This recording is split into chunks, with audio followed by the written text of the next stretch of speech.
Hi, thanks for using My Court Coach. I'm Sarah and I'll be your instructor today as we talk about the Notice of Rights and Responsibilities, also known as Form FL-192. Unlike a lot of the forms that we are covering, this is not a form that requires you to fill out anything. It is purely for informational purposes only.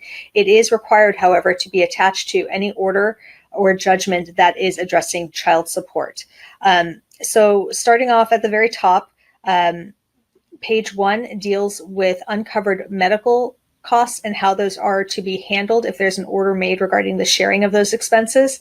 The party incurring the cost is to provide the other parent with an itemized statement of the charges they've been billed for that haven't been covered by insurance within a reasonable period of time, no more than 30 days after these costs were given to the parent incurring the cost. That parent incurring the cost also needs to provide proof of full payment if payment has been made in full and ask for reimbursement of the other parent's court-ordered share of these costs. If only partial payment has been made, then the parent incurring the cost needs to give the other parent proof of partial payment of these costs, along with a request for that the other parent pay their portion. And if it's to be made directly to the healthcare provider, then that parent needs to give the other parent the information necessary for the other parent to be able to pay the bill. If you receive notice of a request for reimbursement from the parent incurring the cost, you are to make that payment within 30 days of the time you were given notice of the amount due, or according to the payment schedule set by the healthcare provider. So sometimes, for instance, you may get a receipt for orthodontic care with but it's not necessarily due yet, but it does indicate when that payment is due. You can make it so long as it's by the due date if it's not within 30 days. Additionally, if you and the other parent reach an agreement as to when that payment is to be made, that is acceptable, or via a court order. If the court makes an order that is different than the 30 days, then you can abide by that court order. If you dispute a charge, you would need to file a motion in court to resolve the dispute, but only after you have paid the charge before filing your motion.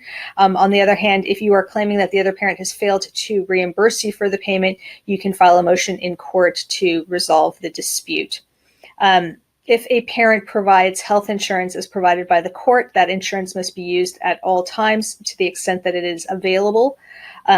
The party claiming that the coverage is inadequate would have to have the burden of proof to show that to the court. If a parent purchases health care insurance beyond what has been ordered by the court, the parent that has purchased that additional health insurance is responsible for the additional cost of the coverage. If there is a preferred healthcare provider designated by the court, and a party chooses to go outside that healthcare provider, then they are solely responsible for that cost. So that is page 1. Page 2, and this is the reason why we attach this to support orders, is that it provides information on changing a child support order. Essentially what this says is you are obligated to pay child support until you file a motion to modify. So if you lose your job, it is imperative that you immediately file your motion for child support.